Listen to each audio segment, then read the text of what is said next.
Hari tu selepas saya habis meeting dengan management, saya pergi ke Arah Damansara lah, buat blood test lah. So result dia tak dapat hari tu juga. Lewat petang tu, 5:30 saya dapat panggilan daripada Dr. Zubin. Malam tu juga saya pergi hospital untuk ambil second blood test sebab saya punya first blood test tak cantik, troponin tinggi dan sesuatu yang serius telah berlaku pada jantung saya. So malam tu juga, lepas maghrib saya terus pergi ke emergency Arah Damansara untuk membuat second blood test. Semua mengucapkan terima kasih kepada mereka, mengucapkan doakan saya dan memberi ucapan di media sosial, Instagram, YouTube, WhatsApp. Saya masuk operation room tadi pukul 12 lebih, pukul 12 saya rasa dah 2 jam lah. Semua dah selesai. Dr. Zubin, saya pun dah selamat kat hospital Arah Damansara ni. Visitor tak boleh, even isteri saya pun tak dibenarkan datang sebab dalam keadaan COVID kan, mereka sangat strict lah. Saya stable, dah selamat menjalani. Nanti saya akan ulas lanjut lah dalam video seterusnya. Assalamualaikum, selamat pagi. Kembali ke YouTube channel saya, Al-Rumi. Hari ini hari Sabtu, 28 Ogos 2021. Semalam saya dah balik semula ke rumah. Hari ini di rumah. Biasanya hari Sabtu dah hilang lah. Lepas subuh tu dah hilang pergi berlari. Tapi setelah sekian lama, ni saya tak ke mana-mana. Hujan pun baru berhenti. Cuaca cantik, berada di rumah. Jadi terima kasih kepada doa anda semua, kepada ucapan anda semua. Ya, saya dimasukkan semula ke Hospital Medical Arah Damansara Medical Center hari Rabu yang lepas. Dan semalam Khamis, dan saya telah menjalani sekali lagi prosedur angiogram jantung saya kerana jantung saya ada masalah, menghadapi sakit jantung kembali. Tapi kali ini bukan heart attack, saya akan ulas sebentar lagi.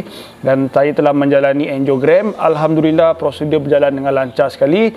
Dan tujuan saya nak buat video hari ini sebab terlalu ramai yang mendoakan, terlalu ramai yang ucapkan dan terlalu ramai yang bertanya. Jadi tujuan video hari ini adalah untuk menjawab banyak persoalan-persoalan apa yang telah terjadi pada saya. Yang penting saya ingin menjawab beberapa persoalan-persoalan penting. Saya dah pernah buat angiogram kali pertama sebab serangan jantung ketika berlari dulu. Tetapi kenapa saya kena buat angiogram kali kedua kali ini? Jantung ni sesuatu yang sangat komplikasi. Jantung ni sesuatu yang sangat unik, sangat mendalam kerana dia adalah di utama dalam tubuh manusia itu, dan dia adalah yang paling berbahaya kalau tak dijaga dengan betul, dan dia yang paling kompleks. Jadi hari ini saya ingin cuba menjawab persoalan-persoalan itu dari perspektif saya, seorang yang gemarkan gaya hidup sihat, seorang yang suka berlari, seorang yang berlari maraton tetapi terkena serangan jantung. Okey. Jadi anda kena tonton sampai habis. Jadi saya ucap terima kasih kepada mereka yang nanti video ini, dan terima kasih kalau anda sudi subscribe, anda subscribe dulu. Saya akan menjawab soalan-soalan itu untuk tujuan kebaikan bersama, untuk tujuan manfaat bersama, untuk sama-sama kita sebarkan kebaikan. Jadi ini yang terjadi pada saya. Minggu 2 minggu kebelakangan ini memang saya terlalu sibuk dengan kerja. Dan minggu tu mungkin lah sejak seminggu 2 minggu, Sabtu Ahad kerja, malam kerja, walaupun work from home, balik kerja lambat sikit dan agak stres. Tetapi dalam minggu tu juga, dalam masa saya terus dengan aktiviti saya, dengan aktiviti berlari saya, kemudian dengan family saya, buat YouTube saya. Dan minggu tu agak sibuk sikit. Beberapa video penting saya keluarkan, iaitu video Coros Vertik 2, Kasur Rincon 3, ada banyak lagi video yang tertangguh. Dan secara keseluruhan saya punya jadual agak padat lah pada hari Isnin tu. Kemudian pada malam tu dada saya sakit sangat. Tapi dia berbeza macam dulu. Yang dulu serangan jantung tu saya hampir pitam. Ini ketika nak tidur malam, dalam pukul 11 lebih nak tidur malam, saya dada sakit sangat. Dia tekan kat sini kan. Saya ingatkan macam masa stres tau. Kemudian malam tu agak susah tidur lah. 2-3 kali saya terkejut. Bangun pagi still sakit. Pagi tu biasanya saya dah berlari dah lepas subuh. Tapi pagi tu saya buat decision, listen to your body. Memang tak boleh berlari. Ada macam sesuatu yang tak elok, sesuatu yang berbahaya kalau saya teruskan larian. Sebab feeling saya mengatakan bahawa dada saya sakit lagi. Kemudian saya pergi kerja lah. Jadi pergi kerja tu hari Selasa tu masih lagi sakit. Dan saya buat decision, saya bagi tahu bos, saya nak pergi hospital nak buat check. Jadi saya terus pergi hospital, jumpa macam biasalah saya punya pakar kardiologi saya. Saya sebenarnya pun termiss satu appointment dulu. Itu salah saya sendiri sebab kesibukan kerja dan macam-macam lagi hal dunia ni. Cek saya punya blood pressure okey. Kemudian membuat sampel darah lah. Dan result dia tak keluar hari tu terus. Saya kena balik. So pukul 5.30 macam saya katakan tadi, doktor suruh datang, dia kata result tak cantik. Doktor katakan kadar troponin saya agak tinggi, iaitu 160. Tapi kolesterol saya okey, semua okey. Troponin inilah indikator yang mengatakan bahawa ada aktiviti yang kecederaan ataupun aktiviti sesuatu yang tak baik berlaku kat jantung anda, dan biasanya akibat kecederaan ataupun blocking. Saluran darah tu blocking sekali lagi. Jadi tanda-tanda kena buat angiogram. Tapi Dr. Zubin suruh datang malam tu, suruh buat second blood test untuk nak pastikan result itu konsisten ataupun tidak.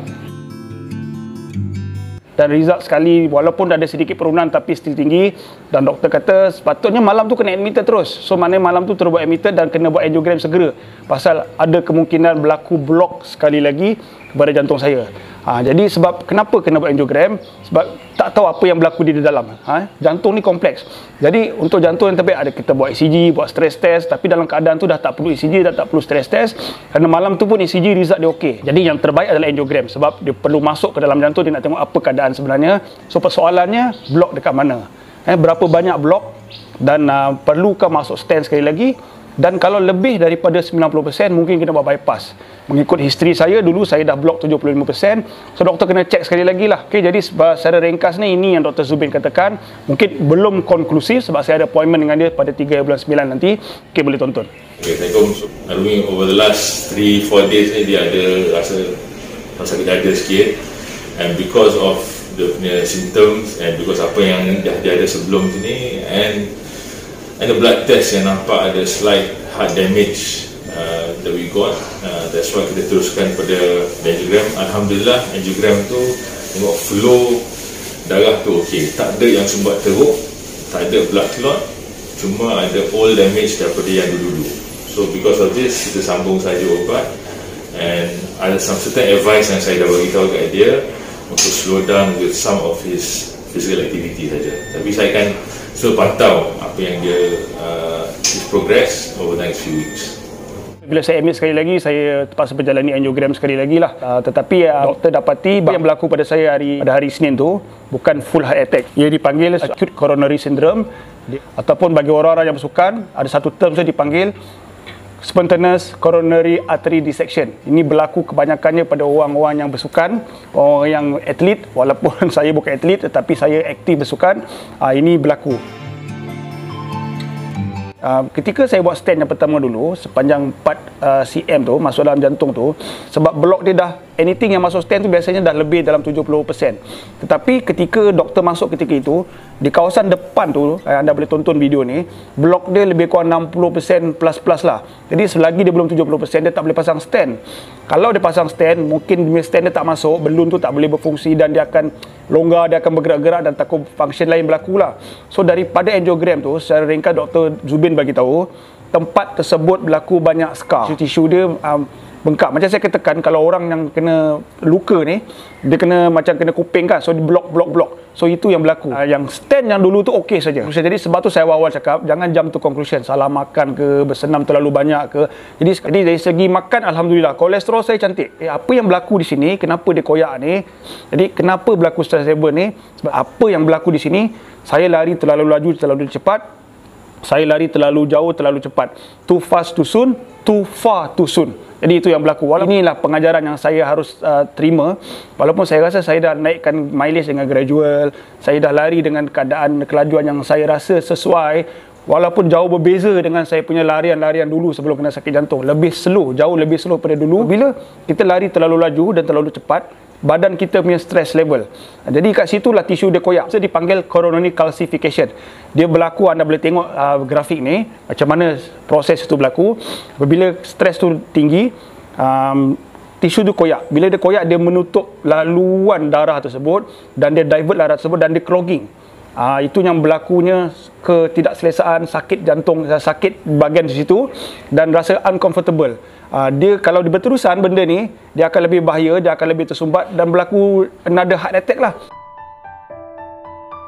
Bersenam tu satunya baik, satunya menyihatkan. Tetapi setiap kali anda bersenam, anda letak stres kat badan anda.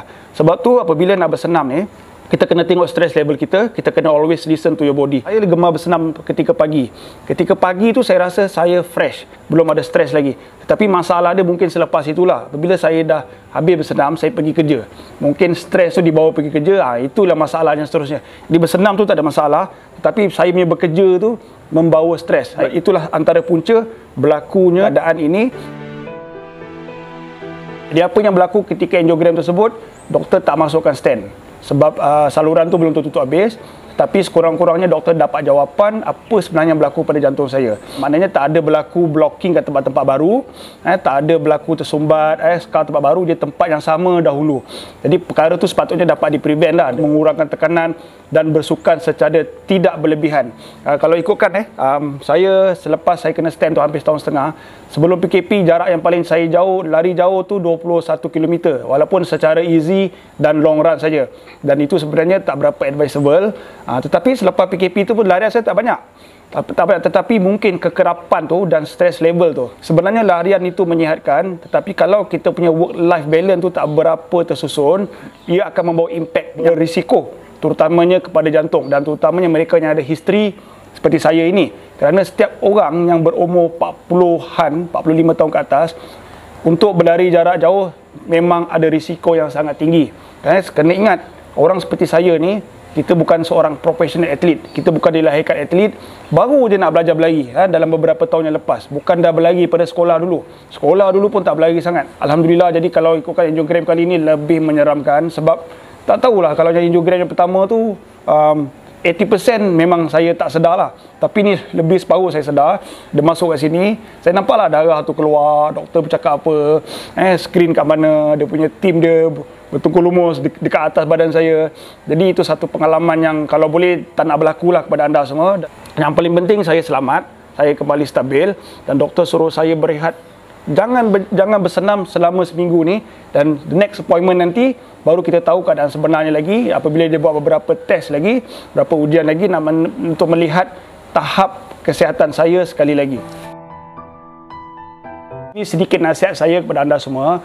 Yang paling penting sebenarnya nasihat tu kepada diri saya juga sebenarnya. Yang paling penting pada diri saya. Jadi mungkin sesuai untuk anda. Yang paling kita buat, jangan berlebihan. Contoh dalam berlari. Berlari itu menyihatkan, tapi kalau anda berlebihan, contohnya anda berlari terlalu banyak, terlalu laju, untuk apa saya tak pasti. Untuk glory, untuk anda menunjuk-nunjuk, untuk anda share, untuk anda membanding sesama anda, itu saya tak pasti. Sebab itu tujuan anda masing-masing, niat anda masing-masing. Tetapi dia punya isu kat sini adalah kesan dia kepada anda lah. Contohnya apabila anda buat mileage challenge, anda biasa berlari 100 km saja, tiba-tiba anda nak berlari sebulan 300-400 km, itu akan memudaratkan. Jadi kalau kita ada pilihan, kenapa kita nak buat sesuatu yang memudaratkan? Mungkin anda rasa untuk diri anda, tetapi anda tak fikir family, insan tersayang anda. Kalau sesuatu berlaku kepada anda, terutamanya orang yang macam saya ni lah, umur dah 40-an, tak ada asas sukan yang betul-begitu ketara, dan terus jam kepada aktiviti-aktiviti yang drastik seperti itu akan membawa bahaya lah. Sukan itu sepatut menyihatkan, tetapi jika sukan itu memudaratkan, anda kena fikir, perlu muhasabah diri, dan itu yang Dr. Zubin sarankan pada saya, lakukan soul searching. Dan seterusnya dari segi stress management. Dalam keadaan sekarang ni, saya tak nak komplain sebab ada orang tak ada kerja, kena buang kerja. Jadi ada kerja ni, kita perlu bersyukur ada kerja walaupun banyak tekanan macam mana pun. Yang penting macam mana kita nak manage masa itu. Mungkin ada benda hikmah yang berlaku, itu yang paling penting, ada hikmah yang berlaku, dan yang paling penting kita tidak akan mengulangi kesilapan-kesilapan itu, dan sama-sama kita jadikan pedoman. Okey, yang pertamanya anda merokok. Kemudian gaya hidup anda, kolesterol tinggi, anda makan dan sebagainya. Kemudian yang ketiganya stres, tekanan tu boleh menyebabkan masalah jantung. Dan yang keempatnya yang paling saya kesian, kalau dia ada genetik lah, maknanya daripada keluarganya, dia diperturunkan. Memang ada seorang adik ni, nama dia Syafiq. Dia muda lagi, umur baru 20, dia sihat, dia tak ada masalah, tapi dia dah buat bypass. Kalau bypass ni lagi seram lah, sebab anda kena perlu bedah anda punya jantung ni, buat open heart surgery, dan anda downgrade engine, dan risiko dia sangat-sangat tinggi lah, dan kos dia sangat mahal. Saya bersyukur saya ada family, saya ada isteri, anak-anak, saya ada adik-beradik, saya ada ayah, saya ada family yang sangat-sangat menyayangi saya, dan saya ada kawan-kawan, saya ada jiran saya, dan saya ada anda semua yang tak putus-putus mendoakan saya. Sebab pada saya dalam media sosial ni, walaupun ramai di kalangan kita belum pernah bertemu, tetapi anda lihat dengan jumlah subscriber yang semakin banyak, dengan jumlah tontonan, view yang makin banyak, berapa banyak kebaikan yang kita sama-sama dapat sebarkan. Pertama, saya punya media sosial ni, saya menjauhi politik, saya menjauhi kebencian, saya menjauhi gosip-gosip. Saya nak cerita pasal diri saya je. Dan kebanyakan apa yang saya cerita pasal diri saya adalah bukan glory, cita-cita kejayaan, bukan cita-cita kebanggaan.